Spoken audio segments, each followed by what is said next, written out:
to another session in the series Empathy with Nature, Thinking Like a Plant.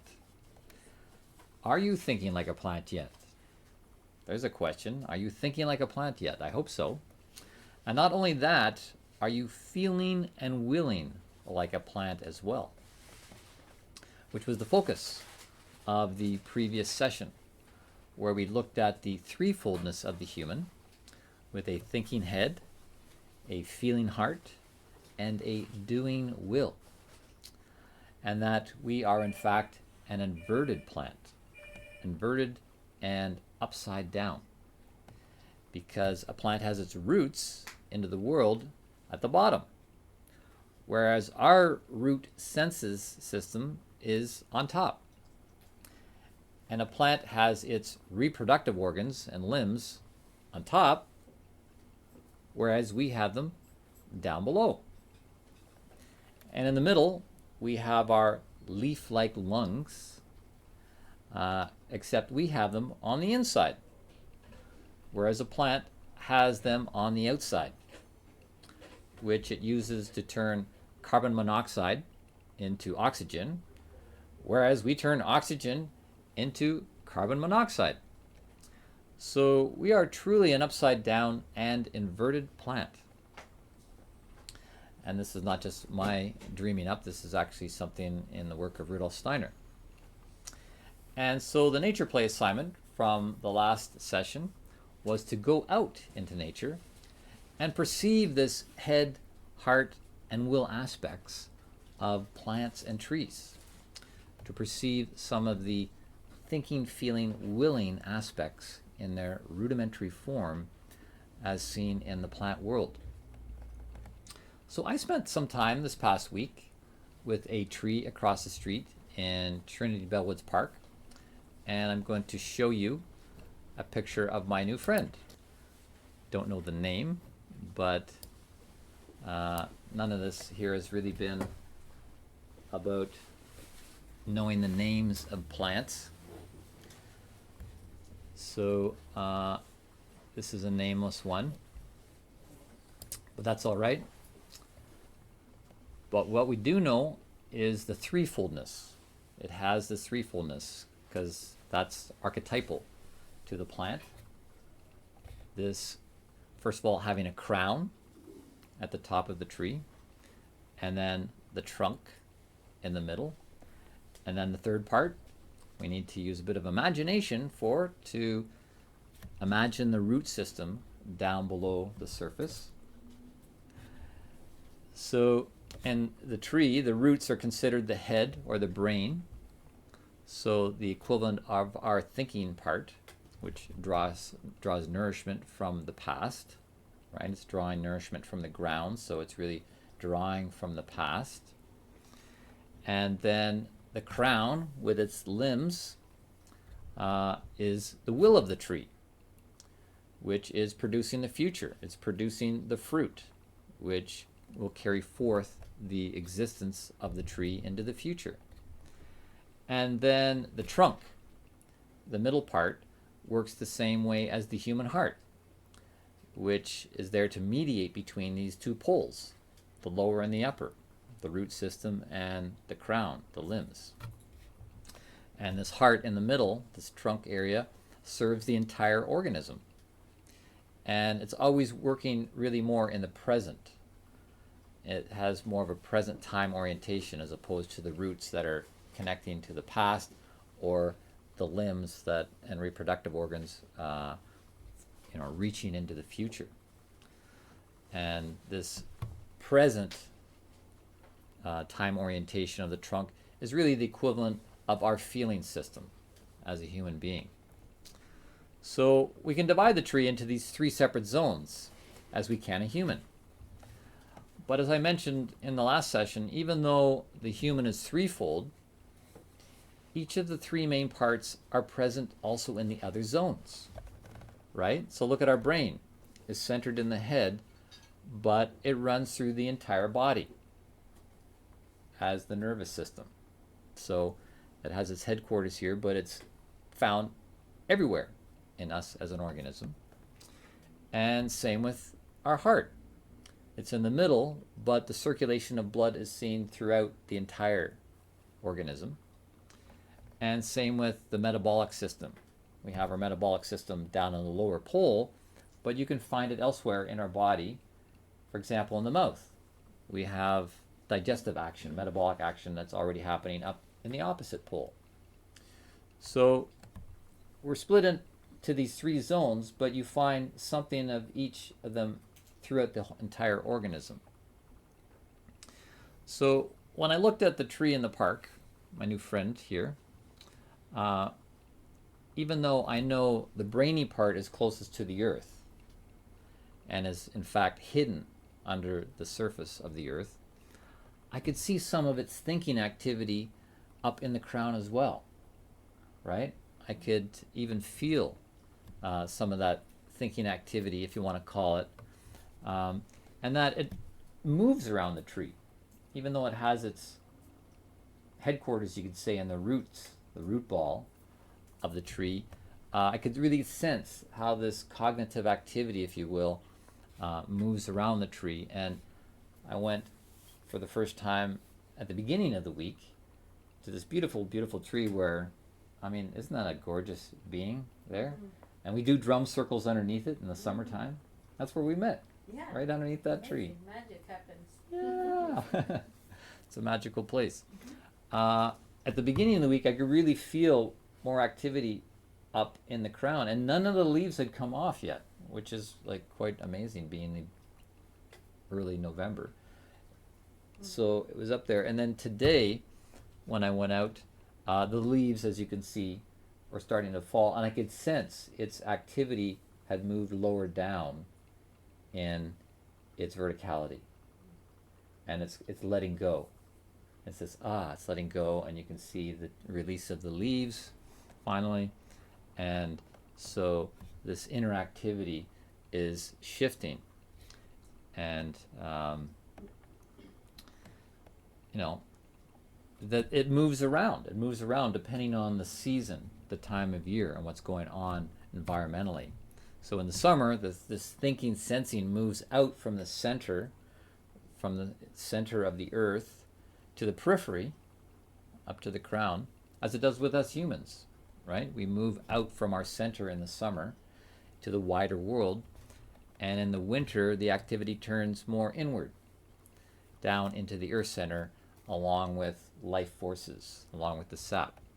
And so do we humans. We go more within in winter, or actually what I like to call yinter time to go in. So this week, I was really perceiving something of the tree's cognitive activity, you could say, and it got me thinking more like a plant. So I found the exercise enlivening of my own interactivity in new ways, and I hope it did for you too, who were able to do this practice over the last week, and that you'll continue to do these practices in engaging with nature whenever you're out there. So this week, this session, we are breaking some new ground with another theme. And to do this, we'll start with an exercise. This is a color exercise. And you've got the two circles, one a green circle surrounded by a red, and the other one's a red surrounded by a green. So just want you to be playful with this, to hold this in front of you, and to just have a soft gaze, kind of a diffuse gaze. Better to hold it sideways, I think. That's, yeah, side by side. Go this way. Anyway. So that you're really looking at them left and right. Mm-hmm. And feeling a going back and forth, left and right. You don't have to actually move your eyes, but I don't want to say too much. I just want to see what you experience as you gaze. Just another minute of this to really sink into it. It does take some concentration, just relaxed concentration, but dropping down into a meditative state. Okay, so this really is a practice that gets us generating things in response to the colors. And this could be part of the nature play assignment, because we want to now move from looking at the forms in nature to the colors in nature. And this is getting us to generate things ourselves in response that will develop an inner strength. And actually the best part is it helps us in the development of these new organs of the inner life that are really part of the objective of doing this work, is to develop new organs in our inner life, higher organs of perception, or what you could call super sensible organs, because they take us beyond the senses. It allows us to go beyond the sense realm, what we can see with our eyes, ears, nose, smell, taste, and touch, to go beyond that, which is so liberating.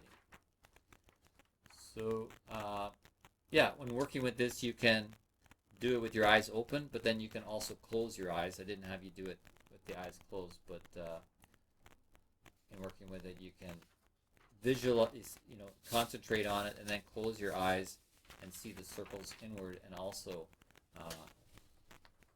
experience the colors in the inner space. But this enlivening with color can be done in a variety of ways. You could also just go outside and look at the blue sky, and then close your eyes and generate that blue again in the inner space with the qualities that are there. Same with the green grass or a red rose. So allow these qualities of the different colors to echo in your feelings, and to develop what I call hue literacy, because the blue of the sky is going to have a different quality from the green of the grass and the red of the rose. Become more hue literate.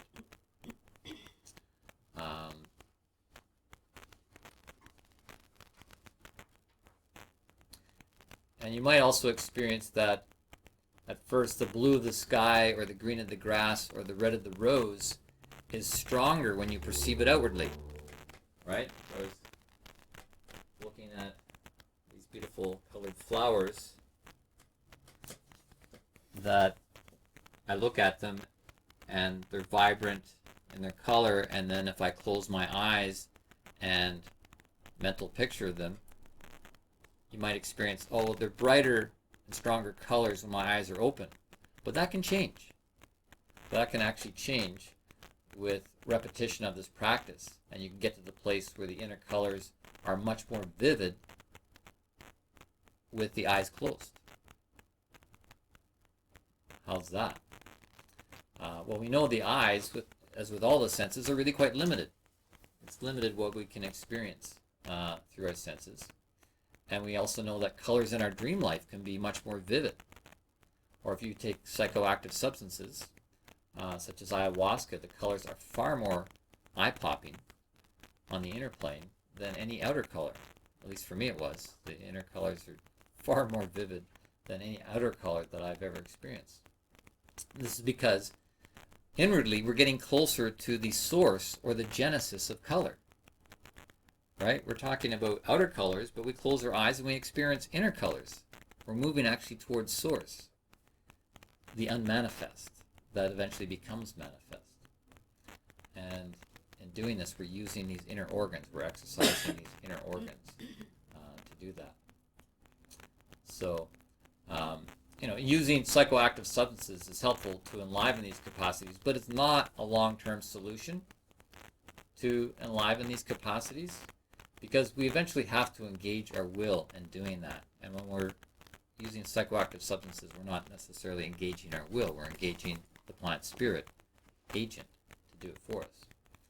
But using substances like that can open the door for us to have a peek of what's possible with long-term sustained effort of the will in our inner life. So we want to be able to engage our will with intensity, because we want to be able to engage our feelings. We need to engage our will so we can engage our feelings with intensity. We often engage our feelings in a very gray and superficial way. So as a result, we experience life in a gray and superficial way. For many people, life is just dull and gray, right? So that's why they turn to more superficial things to try and move away from this dull gray superficiality in hopes of bringing color into their lives. But this session here today is really hopefully going to give you some tools and avenues to bring more inner color into your life. Here's a question for you. When you use your eyes in the world, is something going out into the world or something coming in from the world? Which world do you mean? The world We we go are out into the world. The world is Are the we beautiful world? with our Yes. eyes? Are we going out into the world, or is something coming in through our eyes? The two eyes. Comes in. Who thinks that you go out into the world through your eyes? I Okay. think both. All right. yes. You changed your answer to both. Well, there's something that Rudolf Steiner said that adds an interesting insight to this. He says, what brings us into contact with the external world through the senses has not the nature of thinking, but rather of will. It's not thinking, it's will. A human of today has lost all perception of this. We therefore consider it childish when we read in Plato that sight actually comes about by the stretching forth of a kind of prehensile pair of arms from the eyes to the objects. These prehensile arms cannot be perceived by means of the senses, but that Plato was conscious of them is proof that he had penetrated into the supersensible world. Actually, looking at things involves the same process of taking hold of things, only it is more delicate. For example, when you take hold of a piece of chalk, there is a physical process, exactly like the spiritual process that takes place when you send the etheric forces from your eyes to grasp an object in the act of sight. He's going back to Plato, who said that, and he's using this word etheric, and I haven't used the word etheric so far in this course because I've tried to avoid esoteric language that might confuse, but he's talking about etheric forces, which is what a plant has. It's the life force. He says it's a delicate force that allows us in the act of sight. It's an act of will where these two prehensile arms go out from our eyes and actually take a hold of something the same way as if you were taking hold of a piece of chalk physically. And prehensile actually is like what a monkey has. They refer to the monkey's tail as prehensile because it can take a hold of something. It can wrap around something. So we literally, in an etheric way, on another level than the physical, go out with these arms to take a hold of what we want to see, right? With this etheric life force, which is the same as chi or prana, that we're sending it out to bring something back. So, to grasp, and it's kind of like a vine. Like a vine goes out and wraps around something, but it can also send information back to its brain, which is the root system. This is also verified in the work of Rupert Sheldrake, who wrote a book called The Sense of Being Stared At. The Sense of Being Stared At. Very interesting, where in his research he speaks of an experience that I'm sure we've all had it, where we feel something and we turn around and there's someone that's touching us with their eyes, right? You've had that? You're walking down the street I'm walking down the street and I'm looking at someone and they look back. They feel my prehensile arms coming out of my eyes actually taking a hold of their hair or whatever I'm looking at.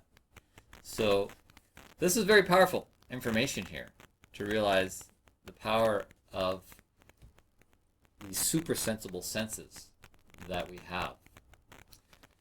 In the book Thinking Like a Plant by Craig Holdridge, there's a chapter entitled The plant as a teacher of transformation. Plant as a teacher of transformation. And there he elaborates on how a plant goes through stages of metamorphosis. That, in fact, a plant is a process being because it goes through these stages of metamorphosis and is teaching us about transformation. That we too need to go through stages of metamorphosis in the development of our internal organs, our higher organs, and is demonstrating what we can aspire towards in coming to living thinking. That we have thinking that's living the way a plant is demonstrating how it transforms itself into a living being. But in the chapter following, the one on the plant as a teacher of transformation is one called the plant as a teacher of context. Teacher of context. That a plant is always reflecting something of its environment, as do we, right? And so we can learn from plants on how to more consciously work with what's in the environment around us. As a teacher of context. And that would point to colors, right? The title of this session is Phenomenal Color. So we're looking at the phenomenon of color as something that's in the environment, both externally and internally. And this is something that both Isaac Newton and Johann Wolfgang von, oh, you all know how to pronounce his last name by now, don't you? Goethe. Let's do it. Goethe. Goethe. They both researched and wrote about color. They were both fascinated with it. Newton, of course, came before Goethe. Newton died in 1727, whereas Goethe wasn't even born until 1749. And even though Goethe was somewhat antagonistic to Newton and some of his research, he did ultimately value the Newtonian approach, the objective scientific methodology in learning to quantify things in nature, by having the hard data, right, to satisfy the mind.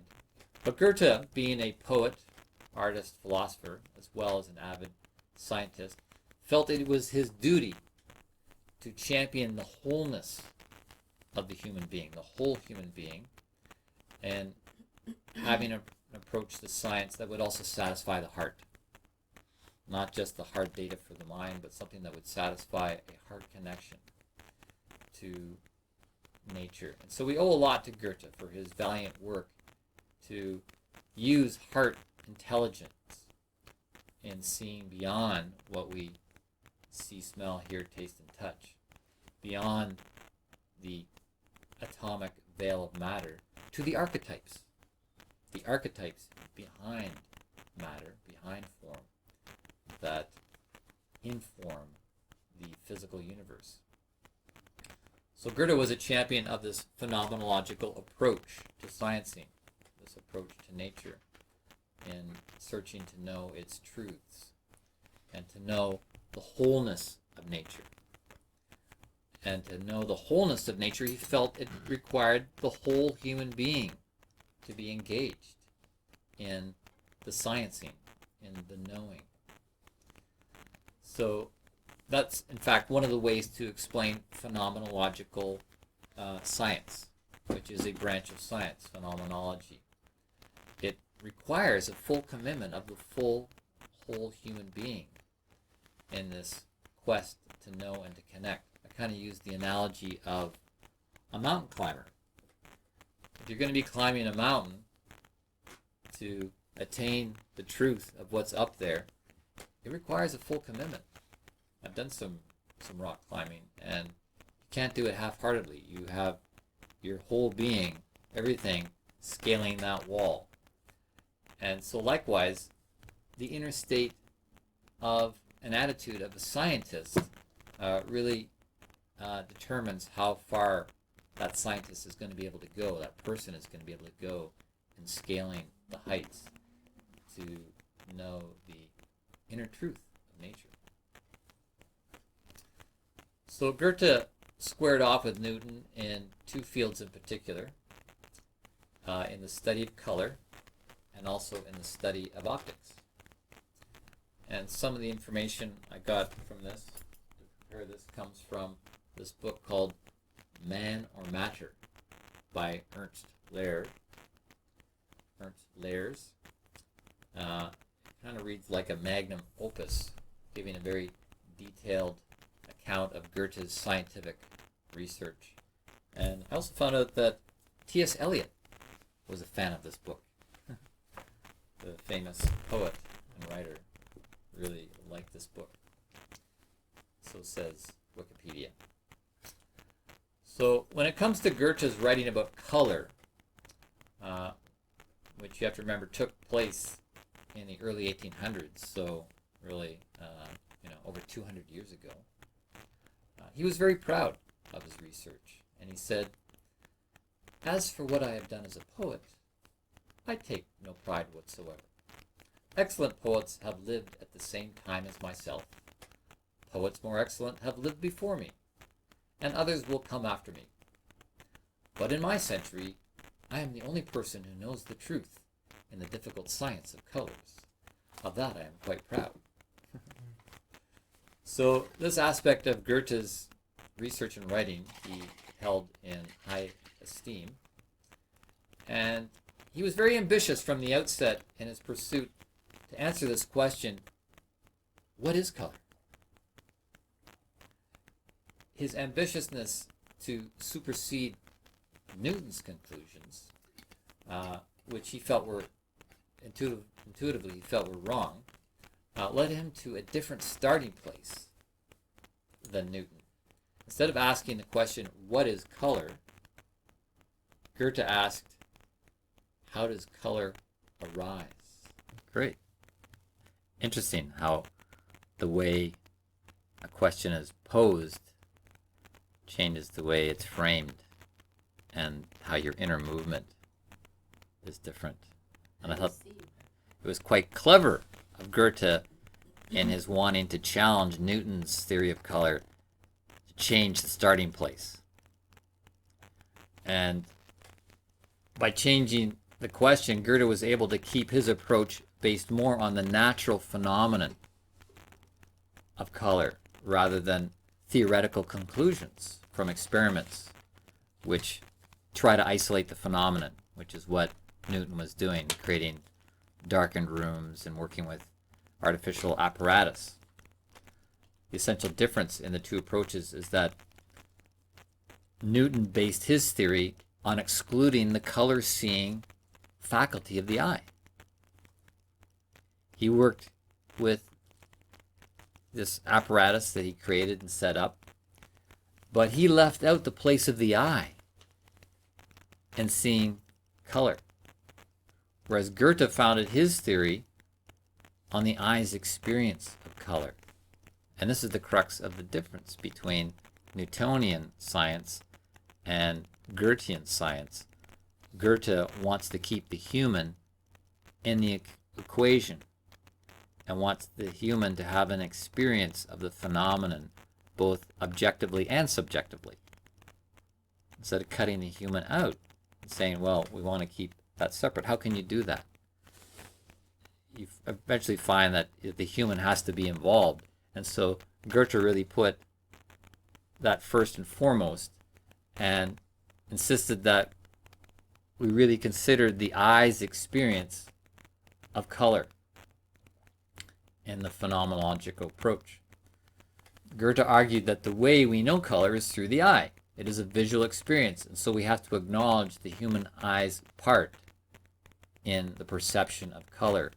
He said, quote, "The eye owes its existence to light. Out of indifferent auxiliary animal organs, the light calls forth an organ for itself, similar to its own nature.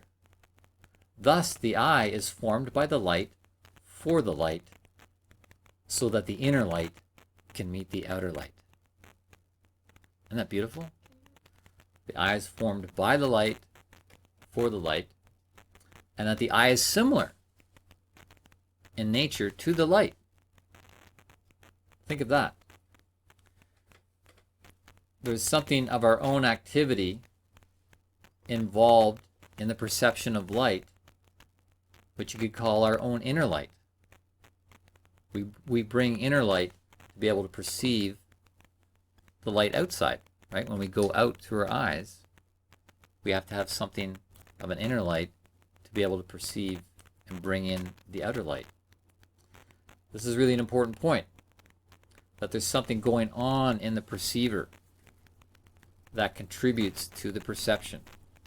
Otherwise, we would just see a dull gray. We would not be able to see the different hues, the different variety that's out there. And this sentiment was actually first voiced by the Greek philosopher Plotinus hundreds of years earlier, before Goethe. And Goethe echoed this both in his scientific writing and in his poetry, writing, "Unless our eye had something of the sun, how could we ever look upon the light? Unless there lived within us God's own presence, how could we ever experience the divine?" Not that Newton wasn't interested in those sorts of things. A lot of people don't realize that Newton wrote more mystical writing than he did scientific writing. He was a mystic. But so much of the scientific stuff that came through over the centuries was mystics. It wasn't just left brain analytical, Newtonian science. Newton wasn't doing Newtonian science. He was Newton, right? There was no Newtonian science yet. So he was, tapped in mystically, which allowed him to really come to greater understanding of physics and so forth. Goethe also wrote, "The immediate affinity between light and the eye, none will deny."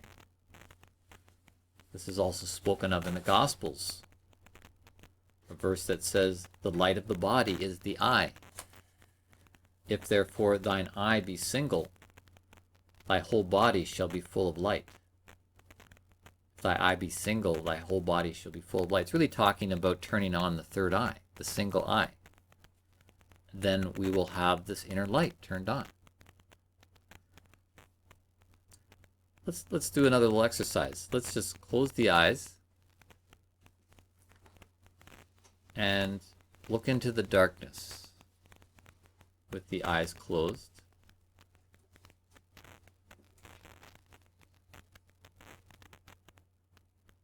And then, while in that darkness, turn on the inner light.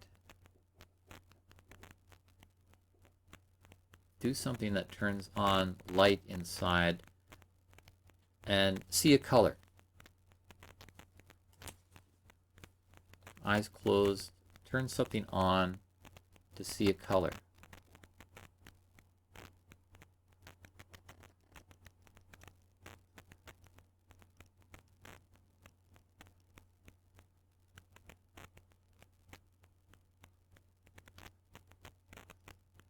Okay.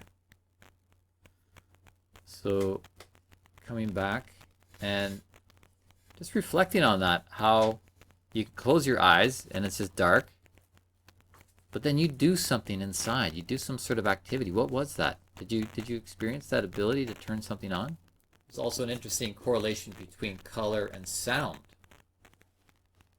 Something that already 100 years ago, Rudolf Steiner wrote in his book Theosophy, quote, "Every color, every sensation of light corresponds to a spiritual tone.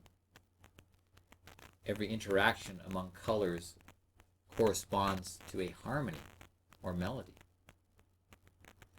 We must keep in mind that spiritual seeing does not cease where spiritual sounds prevail. The sounding simply augments the radiance. And where archetypes or archetypal images are present, we need to imagine the presence of primal tones as well. Other modes of perception that could be called spiritual tasting and so on are also involved." So he's really expanding the potential range of perception where not only seeing a color and experiencing a sensation as you did looking at the green and looking at the red, you experience kind of a felt sensation, but there's a corresponding spiritual tone that we can tune into using the same organ, same higher organs of perception, to hear inwardly the tone of colors. And if there's interaction of colors, he says we'll hear harmonies and melodies.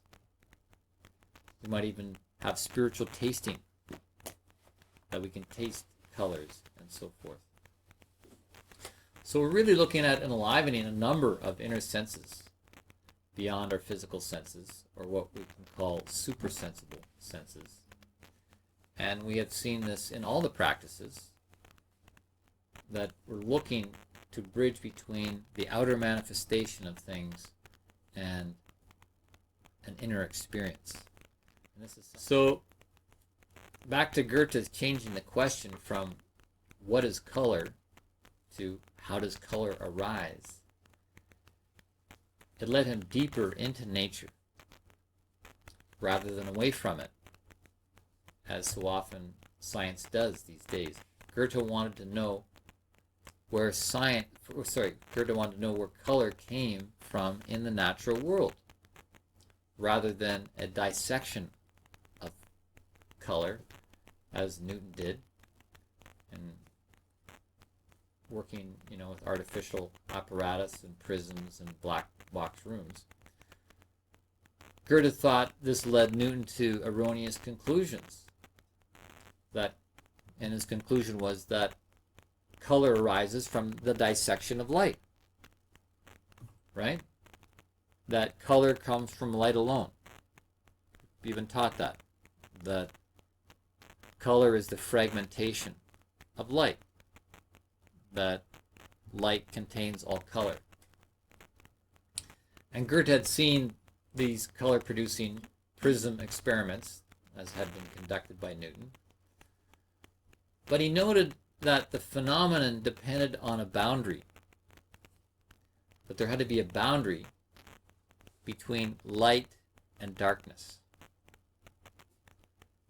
And this really contradicted Newton's conclusion and explanation that a spectrum comes out of light alone.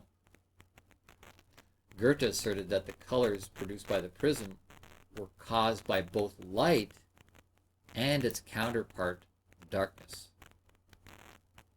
And furthermore, that the different colors rested upon the differing proportions of light and darkness. Saying light and darkness work together, and depending on how much light there was and how much darkness there was, would determine what colors would be produced. So he said, quote, "The first approach to colors as physical phenomenon has to be sought from the side of their occurrence in nature." You have to go into nature and experience colors if one would gain an understanding of them. So Goethe was in this pursuit of the phenomenon. The phenomenon means the archetypal phenomenon that gives rise to colors, just as he had been in pursuit of the archetypal plant. He was really wanting to get behind the veil. So approaching this, to go out into nature and to experience the phenomenon, he took this as a challenge to train his eye, not only as an artist but as a scientist. And the first thing Goethe looked for was where this sense of a boundary existed in nature. This he saw with the threshold, the boundary of dawn and dusk, the sunrise and sunset. And he noted that there was a qualitative distinction between cool and warm colors.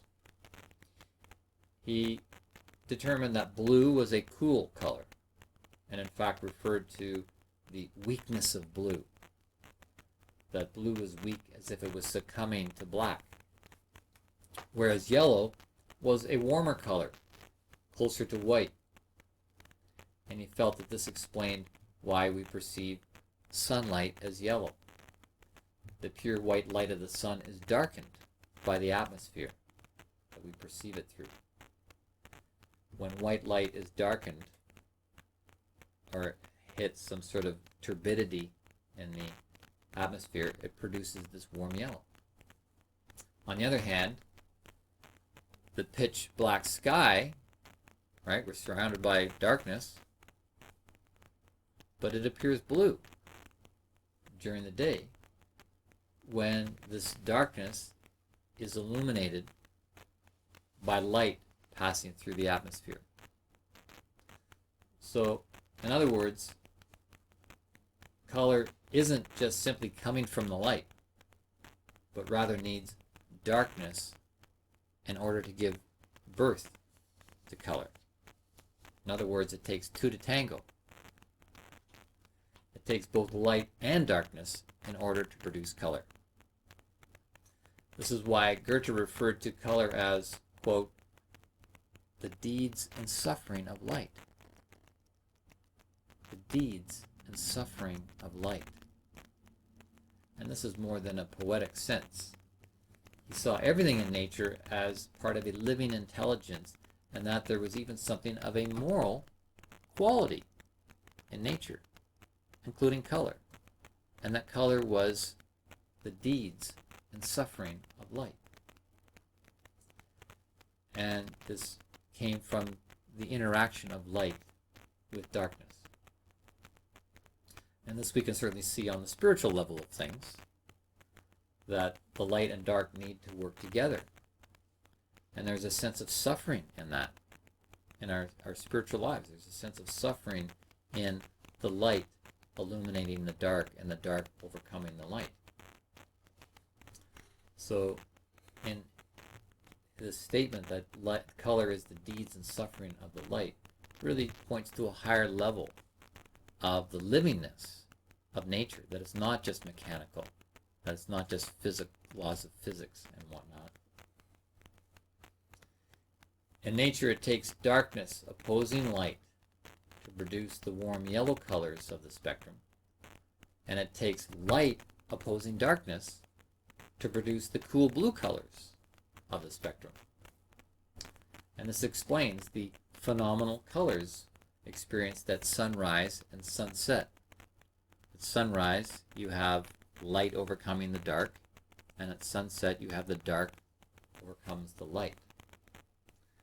So this also explains why the sun is yellow and the sky is blue. And the other colors that we have that adjoin the yellow and the blue, we also have the indigos and the violets on the blue side, and the red and the oranges on the yellow side. And then he said, standing in the balance of all these colors, you see we get a different spectrum with Goethe than from the Newtonian color wheel. Standing in the balance of all these colors in the middle between the blue and the yellow is green. The green of nature. Which is exactly what you get when you mix blue and yellow. It produces green. And exactly why grass and most of the plant life is, at least the vegetative parts of a plant, is because the warm light of the sun, the yellow warm light of the sun, enters into a living union with the cool darkness of earthly substance. The deeds of the light working with its opposite, its counterpole, the dark, that gives rise to the green growth of life-giving substance on our planet. So isn't it interesting to see why grass is green? The plant world is green. It stands in the middle between the yellow and the blue, and also the indigo and the orange and red. And Goethe considered green neither a warm nor a cool color, but a balance of both, making it neutral. There's cool colors, there's warm colors, but green is neither. It's balanced. And the chakras. Exactly. And the chakra system, it's the middle chakra, the heart. So go green. So, yeah, this kind of settles things that color is more than just a fragmentation of light into a spectrum. When we consider the wholeness of nature and the whole picture of what's going on, which Newton evidently missed, even though he was working with prisms and in darkened rooms, color only arises when dark and light are engaged. It's the result of polarity. And you need to see all the parts. You need to have the whole picture, all the parts involved. And Goethe wanted to show this wholeness of nature. And in his work, he was able to put all these pieces together and to include things that were omitted in Newton's observation. And nature also shows us there needs to be a balance, a dynamic balance. We can have too much dark, we can also have too much light. In nature, we see a balance in the dynamics of things, as in the sun rising, giving us light for half of the day, then setting, giving us dark for the other half of the day. This is what a plant needs in its activity cycle. The light of the daytime gives us light for the outer eyes to see what's in the outer world. The dark of night offers an opportunity to turn on the inner light, to illumine the inner space and see with the inner eye, and to go to the source, the genesis of color within us. There's an outer light and an inner light, and color has both a physical and non-physical component. As we know, when we close our eyes, we see inner light, which I'd like to do right now, one more time, to close this with a meditation. Similar. Now, I can't do a talk on color without giving a bit of my black rant.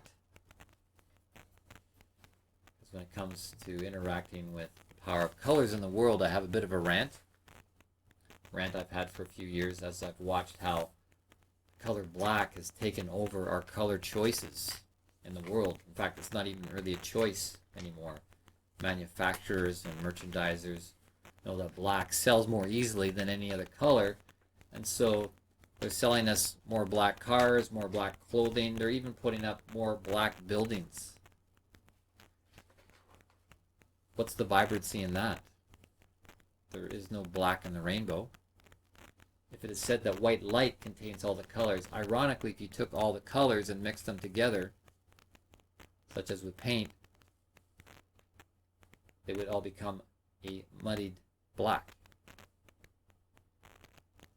It's a bit like Agent Smith in The Matrix when he says, "It's inevitable," and he punches his hand into the heart of others, turning them metallic black and making them a copy of himself, all dressed in black, the same as all the other agents.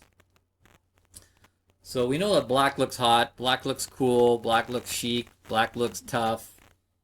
It even makes you look slimmer, right? But when I go out on a gray winter day in the city and I see more than half the people wearing black from their hats to their boots, it doesn't do much to raise the vibration or winter cheer. I even see this in the summer on hot days, people dressed entirely in black, which is the worst thing to wear when it's hot. Black is the absence of color, so it absorbs heat. It's also prone to absorb negative energies.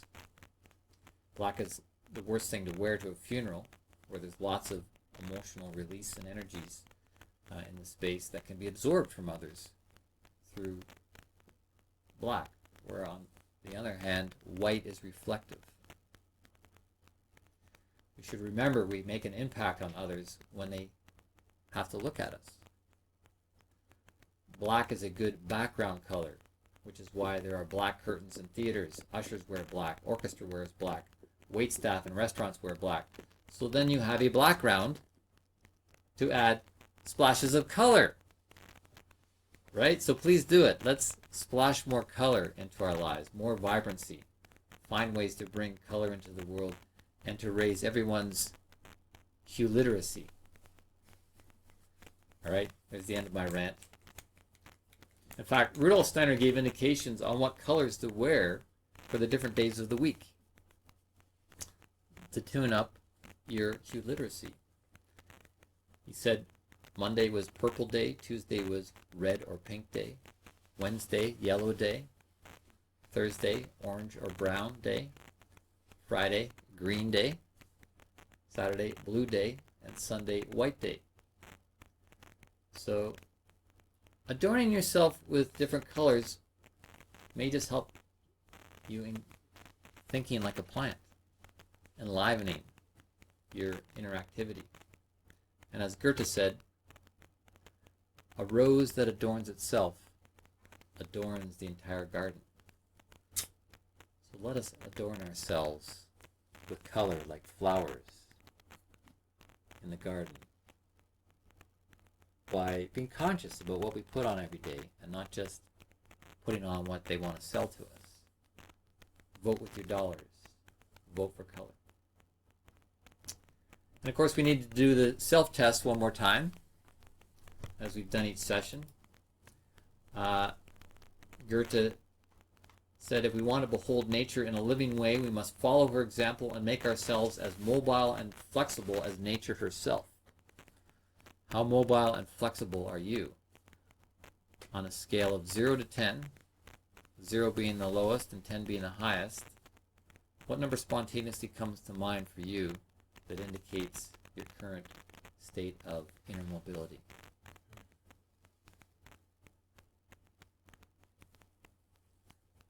Make a note of it. Is it more than last time? I want to give the nature play assignment for the week, which I will post on the Empathy with Nature webpage, along with the JPEGs of these things to meditate on. So the first nature play assignment is to contemplate color in the environment. Let it work on you. Close your eyes and then visualize the color. And again, let it work on you. How does it make you feel? And how does it affect your consciousness? And how does it affect your relationship to nature? Number 2, work with the relationship between form, color, sound, and the felt sense. Which means that when you're contemplating a color, or form for that matter, with the Shiva Shakti mudra, see what colors arise, see what sounds, inner sounds may arise. That's referred to as nada in the yogic tradition. The nada is the inner sound. And also the felt sense, the vibrational sense that you feel in your etheric life body. Number 3, continue with practices from previous sessions. Don't forget those. When you go out into nature, like for example, contemplating things that are growing and thriving, and contemplating things that are dying and decaying, and sense into the difference. That will be very awakening of your sleepy, latent, higher capacities. And number 4 is the Rakshao. Every day for the rest of your life, take a few minutes to review the events of the day in reverse. View yourself from an objective, higher perspective, going through your day. What do you learn about yourself? This is a way to strengthen many things, including mental picturing, memory, and empathy. Yay! And may the forest be with you. Yeah. May the hues be with you. May the hues be with you. Well, it's not quite the same. The universe. The universe. May the Yes. forest be with you. Oh, Yeah, the forest. may the forest be with yous. That's what I'm. I love it. Forest, T-shirts. yes.